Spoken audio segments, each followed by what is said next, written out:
Bismillahirrahmanirrahim. Assalamualaikum warahmatullahi wabarakatuh. Innal hamdalillah nahmaduhu wa nasta'inuhu wa nastaghfiruh wa na'udzu billahi min shururi anfusina wa min sayyiati a'malina.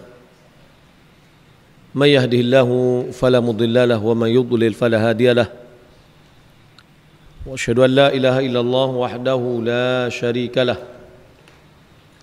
وأشهد أن محمدا عبده ورسوله اللهم صل وسلم على نبينا محمد وعلى آله وصحبه أجمعين. أما بعد، muslimin dan muslimat rahimani wa rahimakumullah, tidak bosan-bosannya kita bersyukur kepada Allah Subhanahu wa taala atas nikmat yang selalu dilimpahkannya kepada kita. Salawat serta salam kepada Nabi kita Muhammad sallallahu alaihi wasallam. Kajian kita dari kitab Harta Haram Muamalah Kontemporer,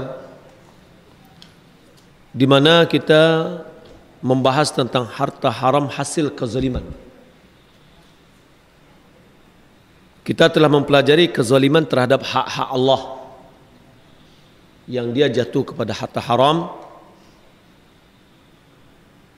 Yang kedua, kezaliman terhadap orang tertentu, seperti jual beli dipaksa, kemudian harta haram hasil penjualan najis, dan seterusnya. Malam ini kita membahas kezaliman terhadap orang banyak. Pembahasan-pembahasan sebelumnya yang kita bahas, baik itu berhubungan dengan hak cipta, kemudian upah seni, upah yang seluruhnya itu berhubungan dengan kezaliman terhadap individu tertentu. Sekarang adalah berhubungan dengan orang banyak. Bagi yang memiliki buku, silakan dilihat pada halaman 134. Dalam kerugian atau kezaliman terhadap orang banyak ini bermacam-macam yang akan kita bahas.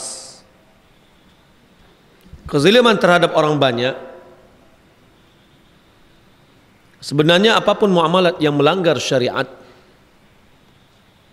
pasti akan berdampak kezaliman terhadap orang banyak, baik secara langsung maupun tidak langsung. Kalau seandainya ada terjadi penipuan dan pelanggaran syariat, pasti berdampak.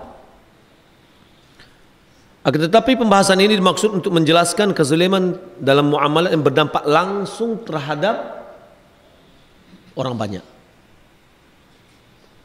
Di antaranya yang pertama, ghish. Apa ghish ini? Curang dalam berdagang, kecurangan di dalam berdagang. Yang dimaksud dengan ghish adalah penjual menampilkan barang yang tidak sesuai dengan hakikatnya. Penjual menampakkan barang yang tidak sesuai dengan hakikatnya. Barangnya buruk, dinampakan rancak. Atau ia menyembunyikan cacat barang, atau menyembunyikan cacat barang. Jika pembeli mengetahui hakikat barang sesungguhnya, ia tidak akan membeli barang dengan harga yang diinginkan penjual. Jadi barang ini ditampilkan, barangnya bagus, tidak ada cacat, sebenarnya dia ada cacat. Atau disembunyikan cacatnya. Jika pembeli mengetahui kondisi hakikat kondisi barang itu, tentu dia akan menawar. Tentu dia mungkin separuh harga diturunkan, tidak sesuai dengan yang diinginkan oleh penjual. Dari definisi di atas jelas bahwa penjual menggunakan ghish yakni sikap kecurangan untuk meraup untung yang lebih besar dari harga biasa dengan cara berbohong. Seperti menjual mobil bekas, memoles sedemikian rupa mobilnya sehingga pembeli tidak menyangka bahwa mobil itu bekas tabrakan, dirombak bodinya, dicat lebih bagus, tapi sebenarnya mobil ini sudah terbalik, ya, dengan dibentuk dengan begitu rupa tidak kelihatan bahwa ini adalah bekas tabrakan. Atau penjual diam, dia tidak menginformasikan. Dengan istilahnya, kalau ambo ditanya, ambo jawab. Kalau indah ya terserahnya, badannya nak, badak bertanya, gitu ya. Tidak mengungkapkan cacat yang terdapat dalam mobilnya, atau mobilnya memang dalam keadaan bagus, fix, akan tetapi dijual dengan harga yang jauh melebihi harga pasar. Bukan karena suka dengan suka, tapi karena pembeli ini tidak tahu dengan harga pasar. Nampaknya pembeli itu model Russo masuk kota. Itu bisa dikicuah kau. Dilatan harga yang tinggi. Ya, yang pembeli kulah banggalanya merasa ku harga murah. Ya, ini namanya juga ghish namanya.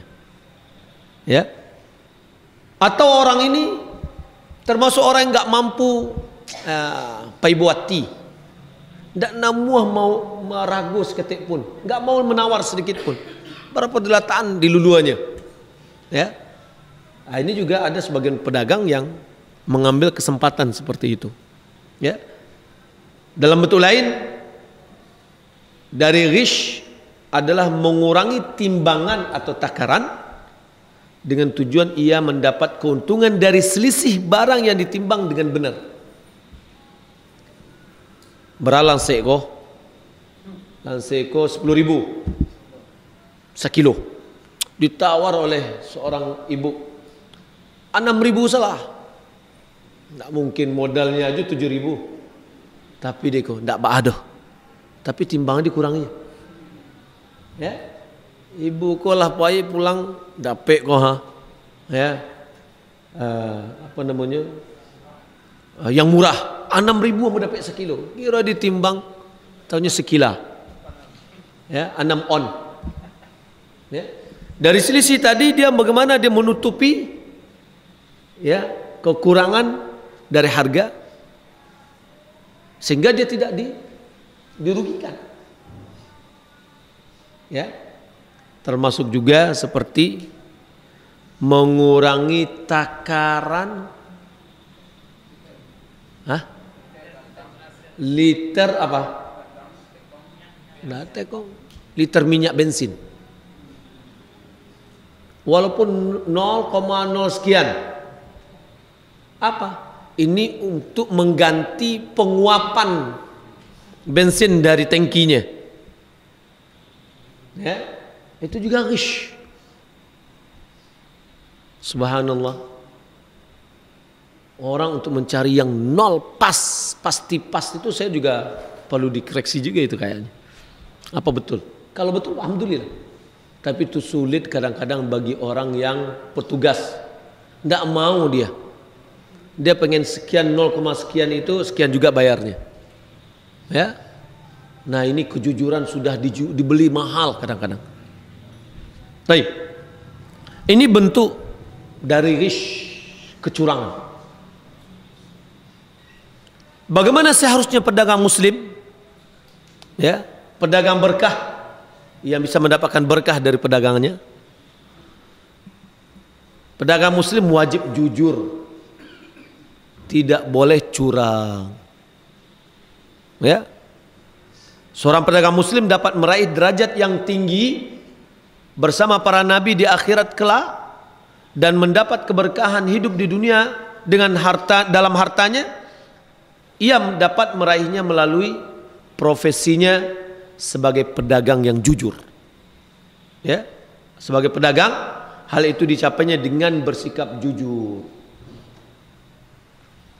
Ya, tidak menaikkan harga terlalu tinggi dan tidak menyembunyikan cacat barang yang ia ketahui kepada calon pembeli. Dia tahu nih barang nggak bagus, tapi disodorkan. Terkadang sekali lancar, dua kali lancar, tiga kali lancar, yang kampe, dimasukkan. Kayaknya kok bisa? Ya, masukan 2, 3. Ini adalah orang yang tidak jujur. Rasulullah SAW mengatakan dalam hadis yang dikeluarkan Imam Tirmidzi, at-tajirus saduq, pedagang yang jujur, al-amin, yang terpercaya, ma'an nabiyyin was-siddiqin was-syuhada, dia akan dikumpul dengan para nabi, para orang-orang jujur, dan para syuhada. Ini hadis riwayat Tirmidzi dan beliau mengatakan derajatnya adalah hasan. Ini menunjukkan keutamaan seorang pedagang. Salah satu cara dia untuk masuk surga adalah berdagang dengan jujur, dengan terpercaya. Pintu surga begini. Karena Nabi mengatakan pedagang jujur dan dipercaya dikumpulkan dengan para nabi dan orang siddiq dan syuhada. Berarti ini adalah tiket untuk masuk ke dalam surga dengan profesi yang dia miliki, pedagang. Rasulullah SAW juga bersabda, fa in sadaqa wa bayyana burika lahuma fi bai'ihima wa in katama wa in kadzaba wa katama muhiqat barakatu bai'ihima. Hadis riwayat Bukhari dan Muslim. Jika keduanya jujur dan saling menjelaskan, atau keduanya menjelaskan. Kalau pedagang jelas dia harus jujur menyampaikan barangnya. Kalau pembeli apa? Apa yang harus jujur pembeli? Ya, boleh jadi pembeli membeli dengan uang palsu. Atau kan jual beli itu bukan dengan, tidak mesti dengan uang. Karena al-bai', berjual beli itu adalah memindahkan hak milik kepada orang lain dengan memberikan ganti rugi. Itu namanya jual beli. Tukar menukar. Ya, Samsung dengan Nokia. Ya, ditukar HP-nya. Itu sudah jual beli. Yang si A mau pengen Samsung, dia punya Nokia. Nah, dia harus jujur sebagai penggantinya. Yang pemilik Samsung juga harus jujur. Kalau ada bermasalah dia jelaskan. Wa in sadaqa, jika keduanya jujur. Wa bayyana, dia memberikan penjelasan. Keduanya memberikan penjelasan. Ya. Burika lahuma fi bai'ihima, diberkati dalam jual beli mereka berdua. Walaupun yang tadi pengen harga 500, setelah itu tahu-tahunya setelah dijelaskan sampailah kesepakatan negosiasinya separuh 250. Dibanding-bandingkan 250 dengan 500, wah ya banyak susunya. Akan tetapi karena itu adalah hasil setelah dia jujur dan menjelaskan, Rasulullah katakan Allah berkati dalam jual belinya. Ya, uang yang sedikit diberkati. Apa makna berkah? Diberikan tambahan kebaikan. Itu namanya berkah. Yang sedikit tapi bisa melunasi, mencukupi kebutuhan yang banyak. Itu yang berkah. Yang tidak ada berkah, yang banyak tidak bermanfaat. Yang banyak bisa mencelakakan pemiliknya. Yang banyak tidak mencukupi kebutuhannya. Uangnya banyak, entah ke mapainya, tidak bau juang, tidak bapangkah. Ya, tahu-tahunya nggak ada rasa-rasanya uang itu, atau baru dapat uangnya dicuri. Ya nggak ada berkah. Baik, apabila dia berbohong, menutup-nutupi, maka dihilangkan berkah jual beli mereka berdua. Hadis ini dikeluarkan siapa? Bukhari, Muslim. Ini konsep jika kita ingin berdagang diberkati, perdagangan kita jujur. Dan sebaliknya pedagang yang menipu, curang, tidak jujur, akan berada dalam kehancuran di dunia dan di akhirat. Dunia hartanya tidak berkah, di akhirat dia mendapatkan siksaan. Di dunia Allah telah tunjukkan azab kepada penduduk Madian ketika mereka melakukan kecurangan di dalam timbangan dan takaran. Yang mereka adalah kaumnya Nabi Syuaib. Allah Subhanahu wa taala berfirman dalam surah Al-A'raf ayat 85, wa ila madyana akhahum syuaiba. Allah mengutus Syuaib mengutus kepada kaum Madian, kota Madian, saudara mereka Syuaib. Syuaib mengatakan, ya qaumi i'budullah ma lakum min ilahin ghairuh. Wahai kaumku, ibadatilah Allah, tidak ada bagi kalian satu ilah pun selain daripada Dia. Itu makna apa? Makna la ilaha illallah. Itu namanya la ilaha illallah. Yani ma lakum min ilahin ghairuh. Qad ja'atkum bayyinatun min rabbikum, telah datang kepada kalian penjelasan. Fa'uful kaila wal mizana wa la tabkhasun nasa asya'ahum wa la tufsidu fil ardi ba'da islahiha dzalikum khairul lakum in kuntum mu'minin. Sempurnakan takaran dan timbangan dan jangan merugikan manusia, mengurangi hak-hak manusia. Ya. Dan janganlah membuat kerusakan di permukaan bumi setelah diperbaiki. Hal itu lebih baik bagi kalian jika kalian beriman. Surat Syu'ara ayat 177 dan sampai 183 juga menjelaskan tentang Syuaib tadi. Apa akibatnya? Akibat syirik yang mereka lakukan dan kecurangan yang mereka kerjakan dalam berdagang, maka Allah menimpakan kepadanya bermacam-macam azab. Azab yang pertama, hawa panas. Ya. Karena Allah menghentikan angin bertiup selama 7 hari. Begitu juga naungan dan berdiam di dalam rumah nggak bermanfaat karena panas. Ya. Cuaca kita panas, kebakaran di mana-mana, kita kena asap. Ini adalah bala, cobaan, ujian.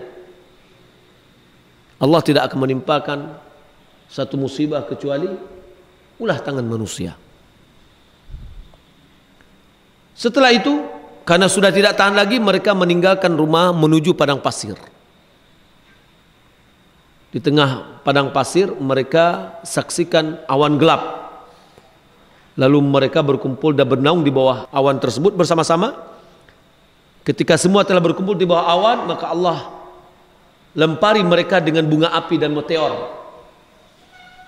Ya? Lalu kemudian Allah guncang bumi yang mereka injak. Kemudian waktu yang bersamaan datanglah suara yang keras, guntur, petir, ya, yang menggelegar, yang memekakkan telinga mereka. Ya, akhirnya setelah berbagai azab yang ditimpakan kepada mereka, mereka pun meregang nyawa, mati mereka. Di akhirat, orang-orang yang curang di dalam berdagangnya akan mendapatkan siksaan yang pedih. dimasukkan oleh Allah Subhanahu wa taala dalam lembah api neraka. Allah berfirman dalam surat Al-Mutaffifin, wailul lil mutaffifin. Neraka wail bagi orang-orang mutaffifin. Siapa yang mutaffifin ini? Allah jelaskan, alladzina idza iktalu 'alan nas yastawfun. Orang yang apabila dia menakar dari orang lain, dia membeli barang, ya, mereka minta disempurnakan takarannya. Wa idza kaluhum, tapi sebaliknya ketika dia menjual kepada orang, menakar untuk orang, atau dia menimbang untuk orang lain, aw wazanuhum yukhsirun, mereka mengurangi. Ketika membeli minta disempurnakan, malah minta dilabihan deh. Waktu menjual dia kurangi. Itu namanya al-mutaffifun. Dan ini banyak. Ya, banyak sekali. Qurtubi dia mengatakan, kata wail dalam ayat di atas dapat berarti azab yang pedih di akhirat. Ibnu Abbas dia mengatakan wail berarti salah satu lembah di dalam neraka jahanam yang dialiri nanah para penghuni neraka. Ya, nanah para penghuni neraka itu dilelehkan ke situ dan dia berada di situ. Oleh karena itu, sebagian ahli fikih menempatkan ghish, penipuan, kecurangan, atau tidak menjelaskan aib barang dalam deretan dosa besar dengan alasan termasuk memakan harta orang lain dengan cara yang batil. Dia pengen mengambil harta orang tapi dengan cara yang batil. Oleh karena itu, besarnya dosa yang mengancam pedagang yang tidak jujur, para ahli fikih mengatakan wajib hukumnya menjelaskan hakikat barang tanpa menutup-nutupi cacat kepada para pembeli. Wajib hukumnya. Nabi SAW bersabda, al-muslim akhul muslim. Muslim itu saudara muslim yang lain. Wala yahillu li muslimin ba'a min akhihi bay'an fihi aibun illa bayyanahu lahu.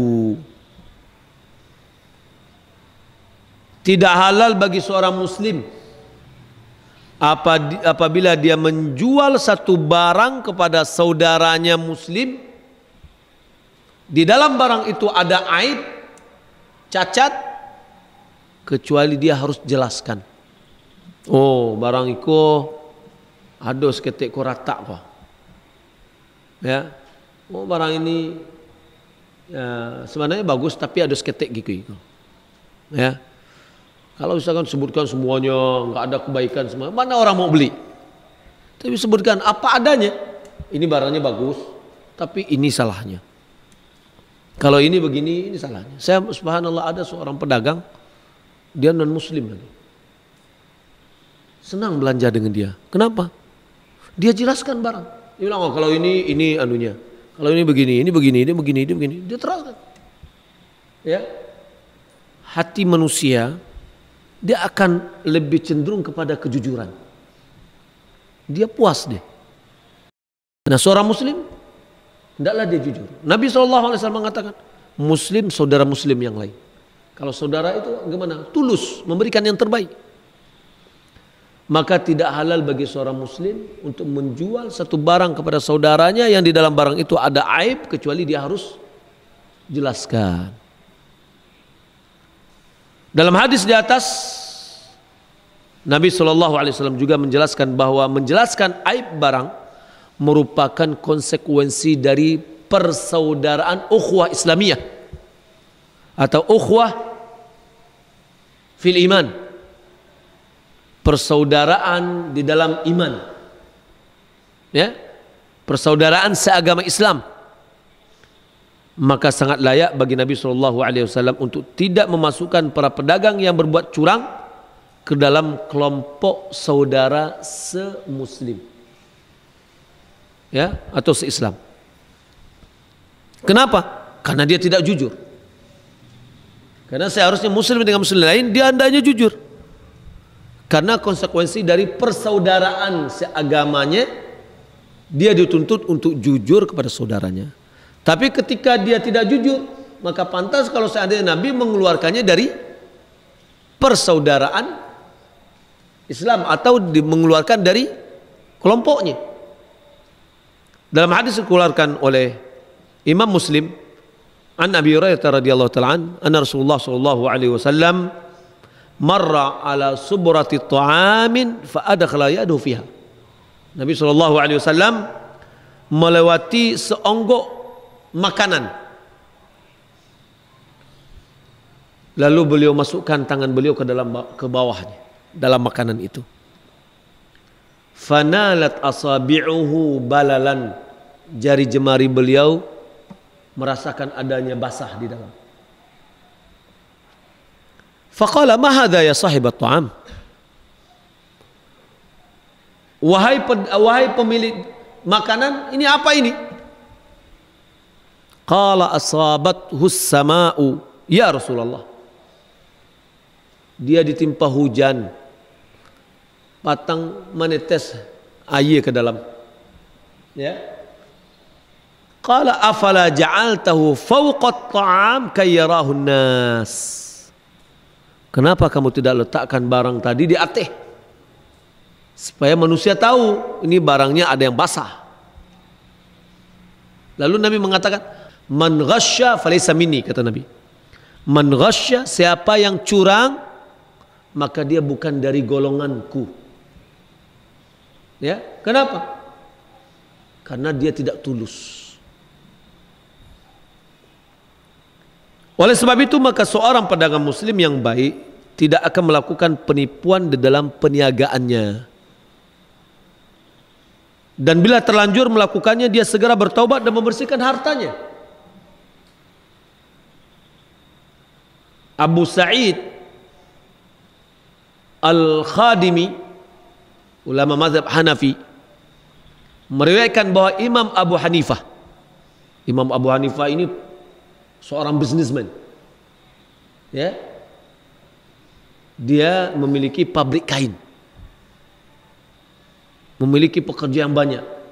Seorang ulama, dia punya usaha. Jadi tidak aib seorang ulama berbisnis, tidak aib.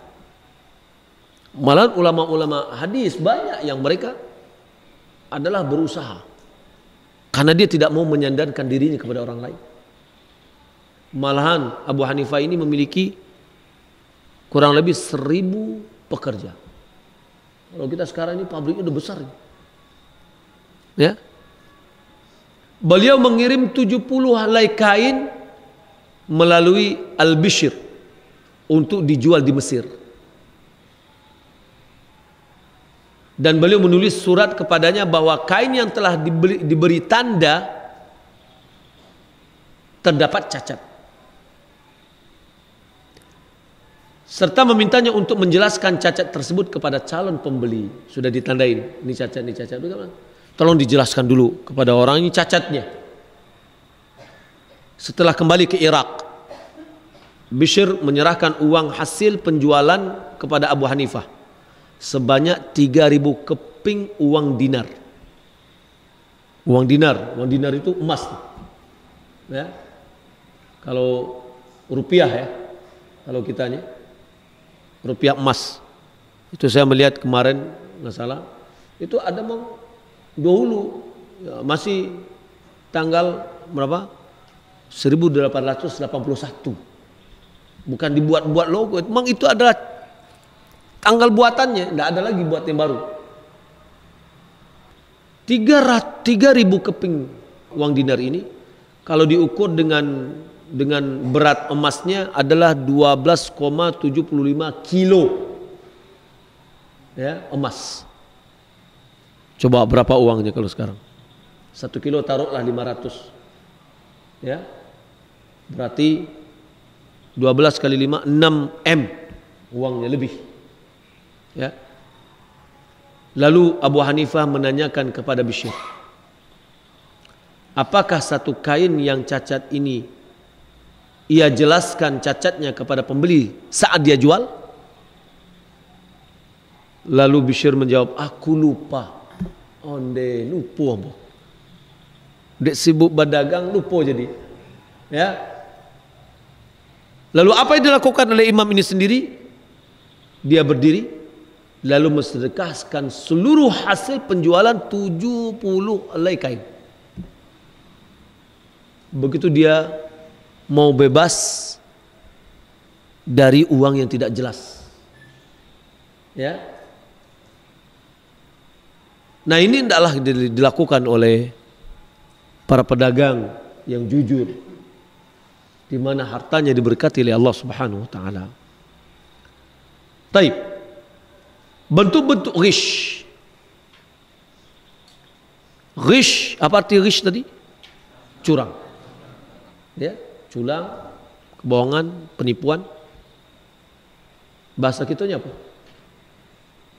Bahasa Minangnya apa? Mengicuah. Ya, mengicuah. Iya Pak ya. Ghish bisa terjadi karena curang dalam harga. Ya, ghish atau kecurangan di dalam harga. Barangnya tidak rusak hanya karena pembeli tidak mengerti harga dan tidak cakap menawar. Pembeli tertipu dengan harga yang jauh di atas harga pasar. Tabalinan mahal dia. Walaupun barangnya asli, barang bagus, tapi tabali mahal. Maka ini dinamakan oleh ulama bai' mustarsil. Itu istilahnya. Jual beli kepada pedagang yang lugu. Ya. Dia tertipu sehingga karena keluguannya dia tertipu. Ghish juga bisa terjadi karena kecurangan penjual dalam barang. Bagaimana? Dengan cara menutupi cacat sehingga barang terjual dengan harga barang bagus. Ya. Ghish ini disebut juga dengan kitmanul aib, menyembunyikan cacat. Ya. Atau dengan cara memoles, merekayasa barang sehingga terjual dengan harga di atas yang semestinya. Maka ghish ini juga disebut dengan tadlisul mabi', disamar barangnya. Itu adalah di antara jenis-jenis ghish yang insyaallah pada pertemuan berikutnya ya kita akan pelajari insyaallah taala. La tabi' ala bai' akhika. Jangan kamu menjual barang yang telah ditawar kesepakatan. Jadi dia sudah senang, kita sudah senang, sudah sepakat dengan harga. Maka ini tidak boleh kita jual walaupun uang belum kita ambil. Sama juga tidak boleh lamaran orang. Ya. Si pemuda sudah datang kepada ke rumah calon mertua. Dan calon mertua sudah senang. Yang calon perempuan juga sudah senang. Yang pemuda juga sudah datang. Ya. Tapi datang pemuda yang gagah. Bawa mobil. Ya. Dia kan, Pak, saya mau melamar anak Bapak. Ya. Maharnya sekian misalkan. Nah, nggak boleh dia menerima. Ya. Dia tidak boleh datang untuk melamarnya walaupun dia sederetan segala ada, nggak boleh. Itu namanya la takhtub ala bila khitbati akhik. Jangan kamu melamar ya lamaran saudaramu. Begitu juga jangan kamu membeli belian saudaramu. Dia sudah sepakat Kalau seandainya sudah jual beli selesai, barang ke sana terus dia membeli ke orang yang sudah membeli, itu tidak ada masalah. Tapi dalam kondisi transaksi. Tapi kalau seandainya belum ada kesepakatan, masih dalam rangka tawar menawar dan belum ada kesepakatan berdua, masih boleh yang lain masuk. Ya, ada dua orang yang sedang berdagang, sedang datang nih. Dia simak aja dulu. Dia lihat, wah ini dia sudah bisa ngukur, ya barangnya sama-sama dia ketahui anunya kualitasnya. Dia bisa ngukur, ini kantongnya udah habis nih. Nah dia bisa untuk beli, dia naik harganya sedikit dia anukan, tapi belum ada kesepakatan di antara keduanya, itu tidak apa-apa. Ya, wallahu a'lam. Dia beli dijual 4.000 dari petani sebesar ini. Lalu sampai di pasar dibeli oleh orang 4.000 nih, dijadikannya 3.000 dibagi dua jadi 6.000. Ya udah sesuai dengan, nggak ada risknya. Dia bilang misalkan nih berapa, 4.000. Sepakat nggak dengan bentuk barang sebanyak ini 4.000? Oh sepakat, ya udah sah transaksinya. Tapi kalau dia masukkan, ya ada juga iko sayu lidi apa namanya air atau darek, ya sawah atau apa namanya yang pakai urat itu kan, dipotongnya kan tidak nampak, ada dicampurnya, itu nggak boleh, turis. Ya, ini barang mau beli atau tidak harus ada dulu, jangan transaksi dulu kemudian barangnya tidak ada baru dia jemput ke sebelah, enggak. Ya, wallahu a'lam, enggak boleh. Ya, datangkan barangnya dulu, dia beli dari orang baru dia jual. Ya enggak mungkin orang jual cincin, orang yang tidak tahu dengan cincin dia tidak akan bisa menghargai. Sampai 10 juta pun dia mau, apa kok batu gue gitu kan. Tapi bagi orang yang tahu dengan cincin, dia akan bisa menghargai. Waduh, batunya bagus nih. Udah saya beli 20 juta ya katanya kan. Karena dia tahu dengan harganya. Tidak ada. Ya. Demikian ya, mudah-mudahan bermanfaat. Wassalamualaikum warahmatullahi wabarakatuh.